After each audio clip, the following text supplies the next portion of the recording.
Alhamdulillah sekarang antum ya, dimudahkan untuk bisa di PIG dan bisa ke Hadramaut. Alhamdulillah. Ini yang paling menarik bagi saya itu kan antum berangkat ini sudah punya anak. Ya toh, sudah punya anak dua apa? Satu dua, yang satu Tufi. Oh yang satu apa? Ya. Yang ngasih syafaat di akhir atau Amin insyaallah. Jadi antum berangkat ini sudah punya anak. Iya. Berarti yang kita ini senasib. Iya, senasib.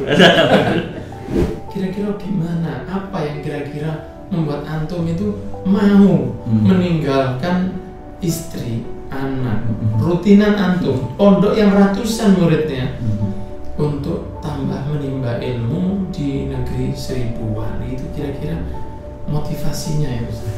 Motivasinya antum. Motivasinya antum. Oh gitu ya? Iya. Kok bisa? Iya.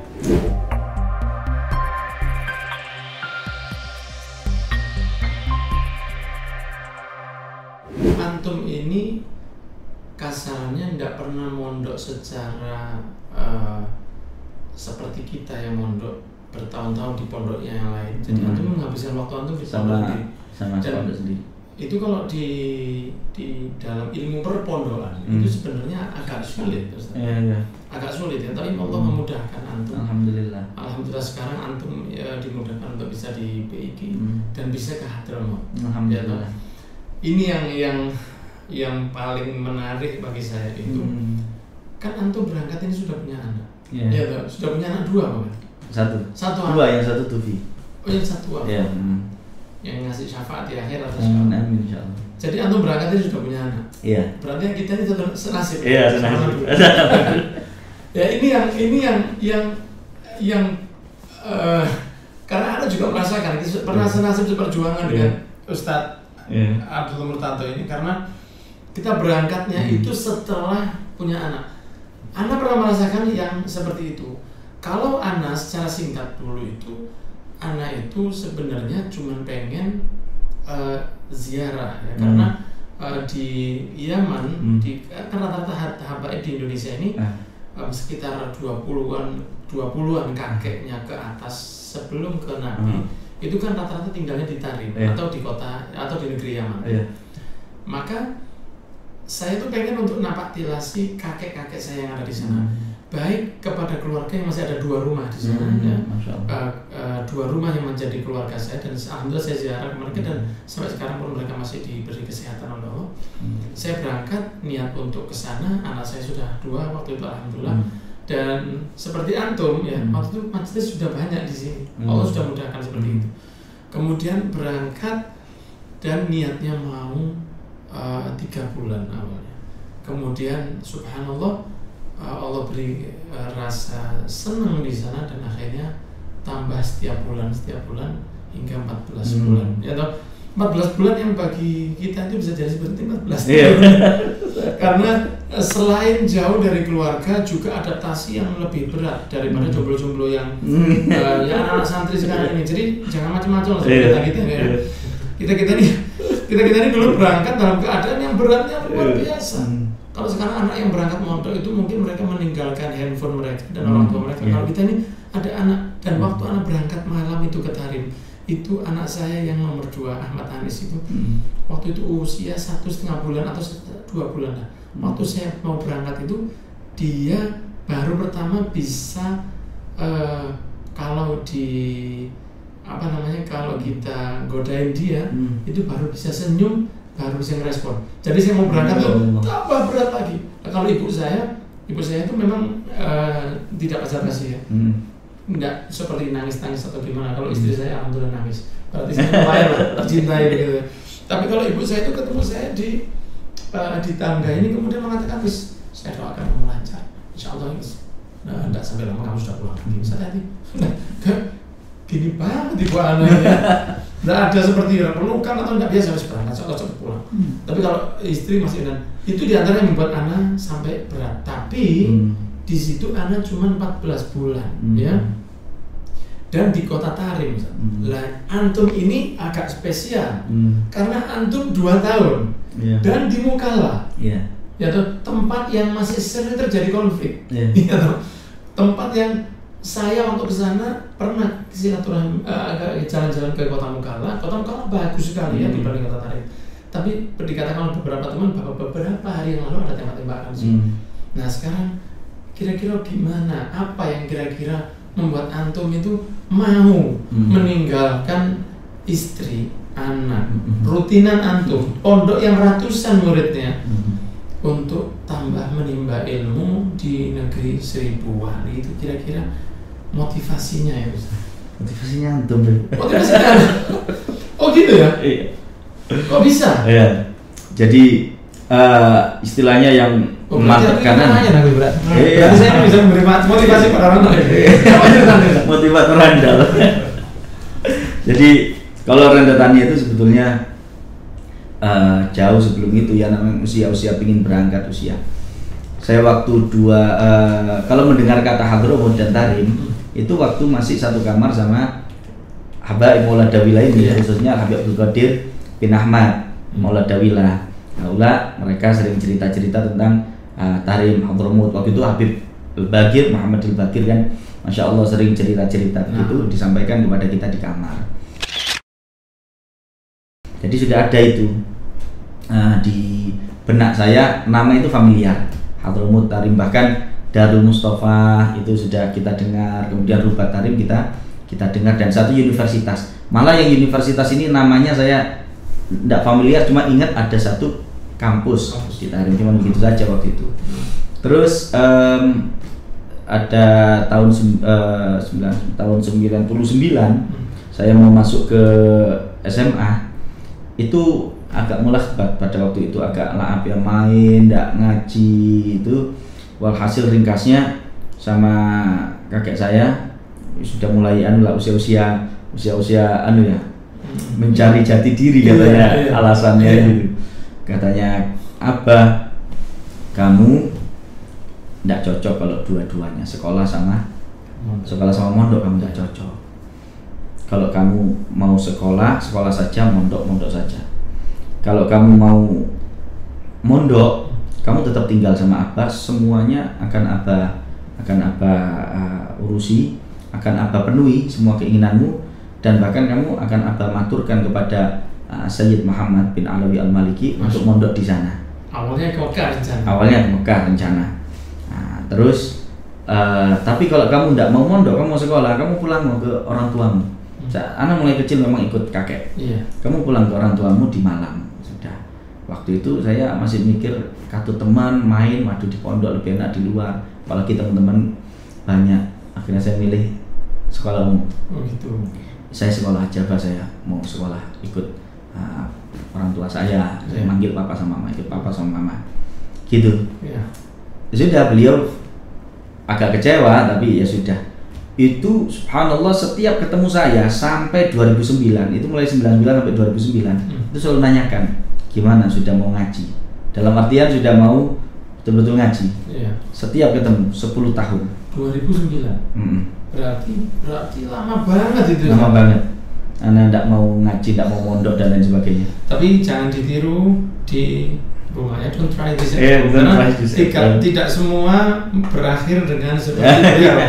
Karena beliau memiliki keturunan orang-orang baik dan memang di lingkungan yang baik. Ya, kalau banyak orang niru antum, takutnya nanti akhirnya ini yang asalnya kenapa kok kemudian baru punya anak baru ngaji lagi. Baru punya anak, karena kan anak pernah memilih untuk dunia umum lah, tidak mau di pesantren. Sampai akhirnya menikah. Tahun? Saya menikah tahun 2004. Masya Allah. 2004 menikah. Jadi 2004 menikah, 2005 punya anak. Yaitu akhirnya setelah, tapi setiap hari setiap bertemu dengan beliau ditanya. Beliau kan istiqomah kalau nanya itu. Sama kayak metode ngaji Quran ya kan, itu saja. Nanya juga gitu. Gimana, sudah mau ngaji? Sampai pada akhirnya 2009 saya saya sholat di Masjid Jamek, pas beliau ngajar rutinan, saya tunggu di luar, saya salaman. Katanya beliau, gimana, sudah mau ngaji? Kok subhanallah di Masjid Jamek itu saya jawab, nggih Pak, saya mau ngaji. Ya sudah, Sabtu depan kamu datang ke Jamek ngaji sama Abah. Itu awal saya ngaji lagi, dalam artian ngaji yang betul-betul sungguh-sungguh. Nah, Sudah sejak saat itu saya ngaji dan sampai kemudian istiqomah ngaji, bahkan sudah tinggal sama beliau lagi sesuai janji beliau, kalau kamu ngaji kamu tinggal sama Abah. Saya disuruh pulang ke rumah, dan kemudian pada waktu itu juga saya masih ada kuliah yang agak morat-marit, kata Abah tinggalkan karena kuliah dulu, tinggalkan itu, kata Abah kamu fokus ngaji sama Abah. Saya ngaji, mungkin dilihat akhirnya di tahun 2010 1 tahun saya istiqomah ngaji sama beliau, setiap hari ngaji. Di tahun 2010 waktu Ramadan ngantarkan beliau di pengajian dulu manasik haji. Kalau pagi duha di Masjid Jami' Malang di parkiran sambil menunggu almarhum Kiai Imam Hambali. Almarhum Kiai Imam Hambali masih ngasih pengajian pada waktu itu. Saya di mobil, kata Abah begini, kamu katanya pingin melanjutkan ke Hadramut. Itu yang saya kaget, siapa yang ngasih tahu, karena saya ingat saya pada waktu itu tidak cerita ke siapa-siapa. Haya yang malu ya, kayaknya sudah tidak mungkin, sudah punya anak, sudah punya istri, kok tiba-tiba matur ke orang tua yang kemarin sudah kacau, tidak mau diberangkatkan ke Mekah, tidak mau dan sebagainya, sekarang mau minta ke Hadramut, saya tidak pernah bilang. Nah itu mungkin husnudzon saya dari bab basirahnya beliau, basirahnya beliau. Saya bilang, dan memang pada waktu itu saya milih Hadramut karena pernah dengar yang di cerita-cerita sama ini sama Habaib itu. Akhirnya saya bilang, nggih Bah, ya wis tak kasih hadiah karena kamu sudah istiqomah ngaji. Abah kasih hadiah. Nah, yang pertama umroh, yang kedua kamu nanti cari sendiri gimana cara bisa ke Hadramut, nanti Abah berangkatkan ke Hadramut. Itu asalnya 2010. Akhirnya saya berangkat umroh, alhamdulillah. Kemudian juga setelah dapat hadiah ngaji itu, terus habis itu saya dengar Habib Salim mau multaqa as-sofa di Pujon, di Nurul Haramain. Akhirnya akhirnya saya matur ke Abah, ini ada Habib Salim, saya sebetulnya yang saya pinginkan ke Depan Tarim pada waktu itu, mohon supaya dimaturkan mungkin Bah. Akhirnya Abah waktu itu datang ke Pujon, matur ke sana, dan ringkasnya saya sudah diuruskan. Terus ikut karantina di Jakarta di bawah asuhan Al Habib Turrahman bin Syekh. Ya, untuk itu selama 3 bulan. Ringkasnya, tapi ini ringkas saja ya. Ringkas saja. Kemudian hasil istikharah saya ternyata ada berita kabar dari Ustadz Faris Khairul Anam tentang suatu rubat yang baru didirikan oleh Al Habib Abdullah bin Muhammad Baharun, dan kami adalah duf'ah pertama kalau jadi berangkat begitu. Terus Abah Yai istikharah, ternyata saya jatuhnya di situ. Terus saya urus ke situ. Nah, tapi sebelum ini di tahun 2010 setelah Abah itu bilang matur, kamu kalau mau berangkat sana Abah biayai, Abah kasih hadiah, anak istrimu Abah biayai dan seterusnya gitu. Jaminan itu. Ya, karena dulu Abah pernah bilang kalau kamu mau ngaji, semua yang kamu pingini Abah turuti. Tapi kalau tidak mau ngaji, ini 10 tahun yang lalu, kalau kamu tidak milih tidak ngaji, milih sekolah umum, kamu ikut kembali ke orang tua. Ini rupanya dipenuhi sama beliau. Masya Allah. Dipenuhi sama beliau. Jadi waktu itu saya sudah dapat lampu hijau dari beliau, dan biaya-biaya sudah beliau yang matur, jamin. Tinggal masalah mantapnya hati. Saya nyari itu masih bahkan sebelum ke Habib Salim Syatiri. Sebelum itu masih maju mundur. Saya sudah dapat kesempatan dari beliau untuk mencari peluang, tapi saya berangkat enggak ya? Saya ngelihat anak, ngelihat istri, berangkat enggak ya? Akhirnya waktu itu saya ingat, antum habis ngajar sore, padahal asar. Berarti anak sudah pulang dari Hadramut. Pulang dari Hadramut ya tahun 2011. Untuk pulang dari Hadramut. Nah itu terus antum bilang, waktu itu yang nemeni kan biasanya anak itu di studio itu. Terus kita. Masya Allah, Ustadz Abdullah Murtado ini Mas Bobo. Ya, beliau ini Ustadz Mas Fahmi juga harus tahu.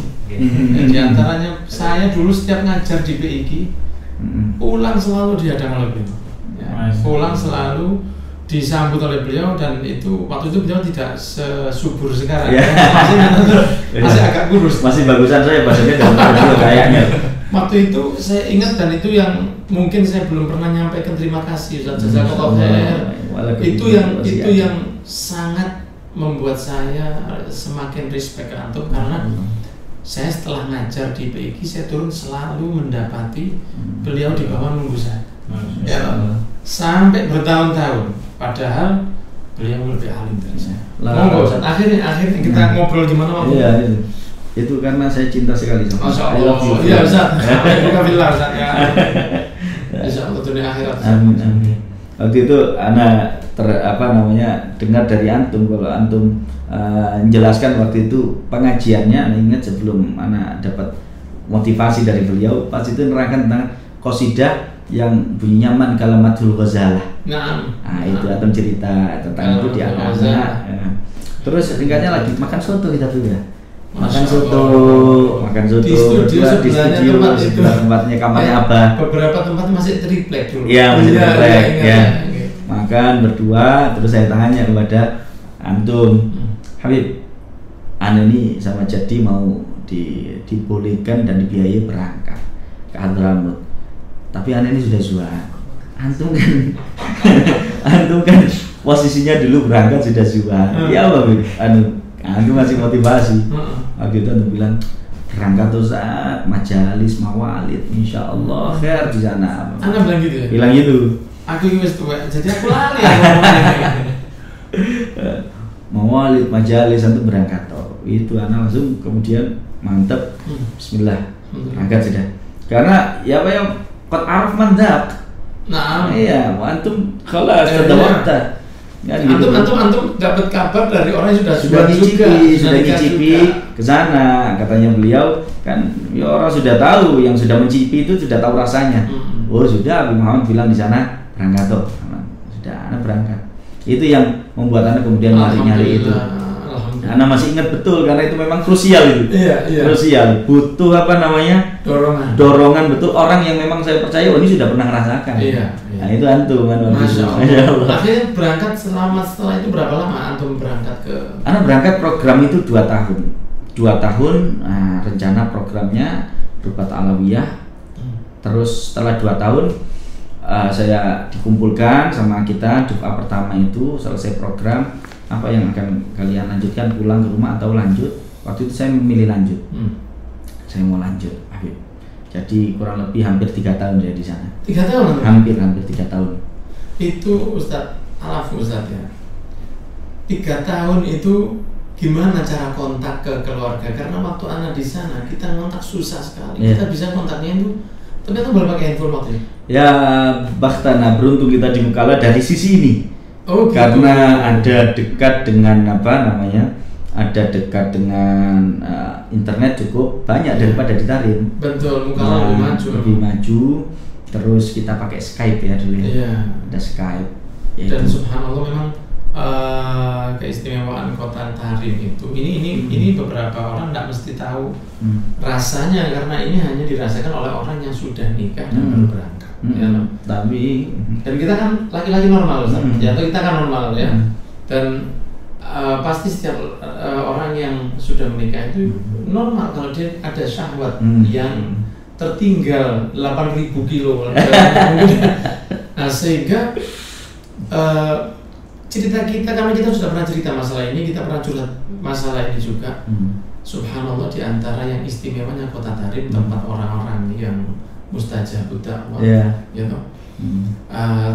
Ada yang tanya sama saya, itu gimana caranya ketika mungkin kamu masuk, kamu sama sekali tidak ada, teringat dengan istrimu, ya. Dan yang saya rasakan waktu itu adalah kalau setiap hal itu datang, karena saya normal, alhamdulillah, saya syukur sama Allah, maka saya berdoa dan minta doa kepada orang-orang di sana, dan mereka mungkin sudah paham. Ya, mungkin kita cuma bilang, wahai Syekh, doakan saya. Mungkin mereka sudah paham doa apa yang terbaik buat kita, dan doa itu membuat kita bisa sedikit melupakan seseorang yang ayang halal kita itu 8.000 kilo berkah doa-doa mereka itu, Ustaz ya.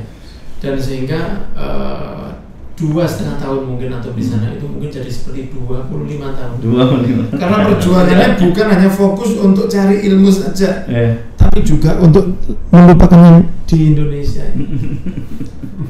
Dan anak juga begitu, sehingga semoga Allah menerima. Ya, semoga Allah menerima perjuangan itu karena beratnya luar biasa. Berat dari iklim ya yang 45 derajat kadang-kadang, apalagi di tempat antum. Kalau Mukalla sendiri itu kalau dibanding Tarim kan jauh lebih ekstrim. Beda. Kemudian sebelum kita bahas sedikit tentang Mukalla, pertama ketika antum mau balik ya, kalau anak dulu pertama mau balik, anak tegang sekali, seperti mau selama beberapa tahun LDR ya, long distance relationship ya, kemudian juga CLBK ya, cinta lama bersemi kembali. Karena selama ini mungkin kita, kalau antum mungkin masih bisa pakai handphone, kita cuma pakai lewat pesan-pesan di Facebook, karena waktu itu seperti WhatsApp dan lain sebagainya belum seperti sekarang. Maka pertama saya mau pulang itu diantaranya nervousnya seperti mau ketemu seseorang yang mau didorongkan sama saya, padahal itu sudah istri sudah berapa tahun ya.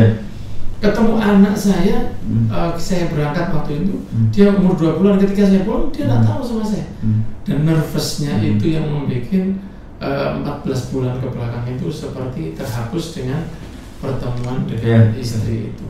Kira-kira yang pertama ketemu dengan anak itu ada kisah apa, Ustaz? Atau waktu berangkat anak umur berapa waktu itu? Anak 6 jalan 7. Tapi berarti sudah ingat banget sama antum. Antum datang dia sudah umur 15. Iya, sudah umur waktu itu kisaran enggak sih, 11. Itu pertemuan yang luar biasa, Ustaz ya. Itu pertemuan di mana, Ustaz? Kalau anak saya jadi yang jemput di Soekarno Hatta itu Walid, abah saya sama abah yang orang tua saya, sama anak. Sama anak ini yang berarti Murtado. Terus Murtado ini siapa namanya? Yang Muhammad yang sering kajian saya dia, itu yang ikut di sana. Ya, ikut di sana. Itu dia ikut jemput. Terus ya dia lebih kepada seneng tapi bingung betul. Ibunya Muhammad tak ikut? Di rumah. Oh, di rumah. Memang itu tadi memang beruntung ya kalau tidak di rumah ini. Kita ini jadi haru birunya itu di luar, di bandara. Betul. Waktu berangkat itu ikut nganter enggak?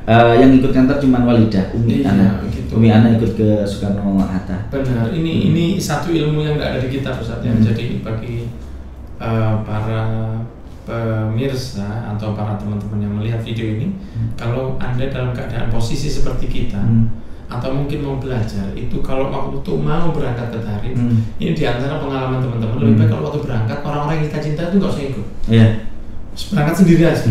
Kalau pulang dijemput masih oke. Karena ada mau perpisahan dari rumah naik mobil ke bandara itu rasanya lebih berat lagi, Ustaz.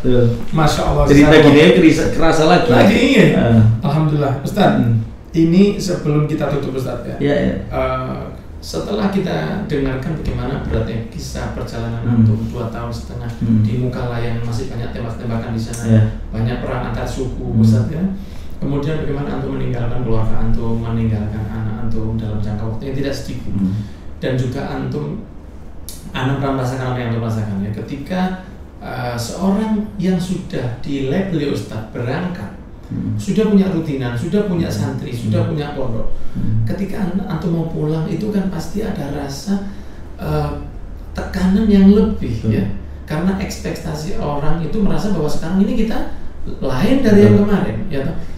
Dengan berat yang sudah antum lakukan semua itu, mohon motivasi kepada para pemirsa, karena saya yakin banyak santri juga yang nonton di sini, juga mereka mungkin yang mau berangkat ke Tarim.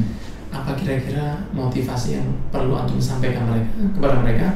Apakah dengan sebelum berangkat tambahlah ilmu, atau bulatkan tekad, atau jangan berangkat kalau masih belum yakin, atau apa kira-kira di penghujung sebelum kita nanti tanya, ada tanya jawab ke antum, apa kira-kira yang perlu disampaikan?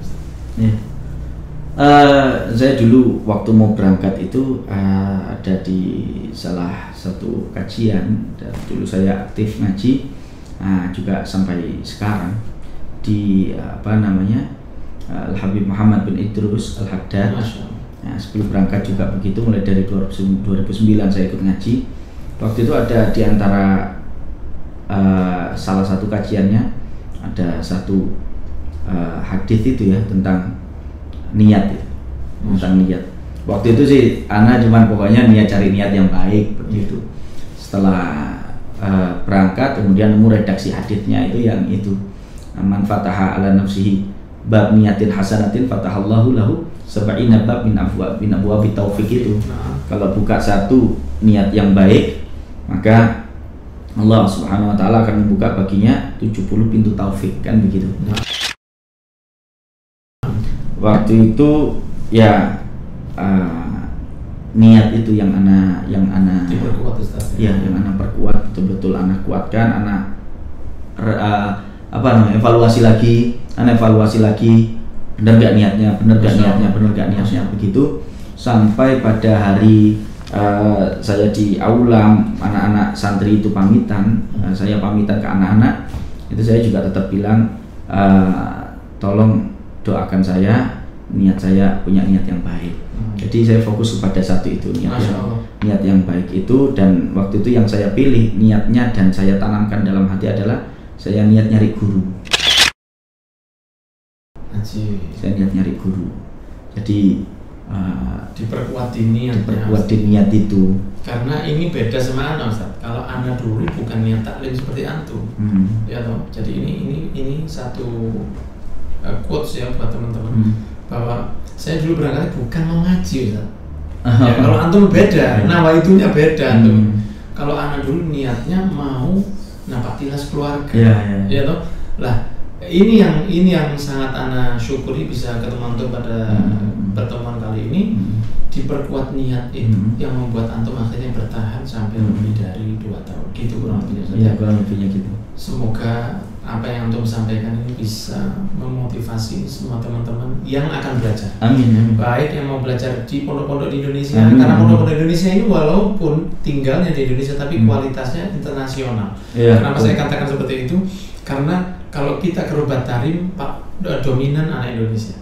Kalau kita ke Darul Mustafa, dominan anak Indonesia. Bahkan di Said Muhammad Al-Maliki, di Rusoifa, 100% anak Indonesia. Jadi pondok-pondok yang di situ banyak anak Indonesia, kelasnya internasional sudah. Begitu ya. Kita doakan agar antum diberi panjang umur dalam kesehatan, dan saya ucapkan jazakumullah khair sudah datang ke Live Hack di podcast ini, serta semoga apa yang antum sampaikan menjadi motivasi. Perkuat niat dan bulatkan tekad juga, karena jika Anda belum punya anak, jika Anda belum menikah, jika Anda belum punya santri, jika Anda belum punya pondok dengan nama besar seperti PIQ atau PIQ Singosari, maka tidak ada alasan buat Anda malas ngaji. Ya, orang yang sudah diposisikan seperti Akhina Ustaz Abdul Murtado, sudah punya santri ratusan, sudah punya pondok yang kelasnya nasional bahkan internasional, sudah punya rutinan yang begitu banyaknya, cucu dari seorang ustadz yang sangat terkenal masih mau meninggalkan putranya, istrinya, keluarganya untuk taklim di satu tempat yang panas. Bahkan mukalla, saya ulang lagi, sering terjadi menembak di sana antar sukunya. Jika beliau yang sudah seperti itu masih mau cari ilmu, so apa yang membuat Anda yang mau ngaji malas? Barakallahu fikum, jazakumullah khair Ustaz, dan semoga kita bisa bertemu di lain waktu dalam keadaan lebih baik. Tapi di penghujung ini izinkan saya bertanya beberapa hal kepada antum. Mohon dijawab dengan lancar Ustaz. Bismillahirrahmanirrahim. Ustaz, lebih suka tablik akbar atau rutinan? Rutinan. Seafood Ustaz. Suka atau enggak? Suka. Kopi atau teh? Kopi. Dingin atau panas? Panas. Taklim pagi atau malam? Taklim pagi. Antum kan pernah di Tarim, pernah di mukalla, sarapan di sana roti. Setelah antum pulang, masih roti atau nasi? Nasi. Kalau antum rihlah, itu senang ke gunung atau ke laut? Gunung. Kalau olahraga, senang sepak bola atau basket? Basket. Antum kalau punya taklim, kalau punya santri, lebih senang yang pintar tapi attitude kurang, atau attitude akhlaknya baik walaupun pendidikan atau kemampuan ilmunya kurang baik. Attitude baik. Akhlak baik lebih diutamakan daripada ilmu. Barakallahu fikum, jazakumullah khair. Semoga insya Allah kita bertemu dalam lain waktu Ustaz dan kita diberi keberkahan oleh Allah. Wassalamualaikum. Alhamdulillahirabbil alamin. Segera sampaikan yang terbaik dari kajian ini ke teman-teman antum. Subscribe, share, komen, dan like di live. Barakallahu fikum. Wassalamualaikum warahmatullahi wabarakatuh.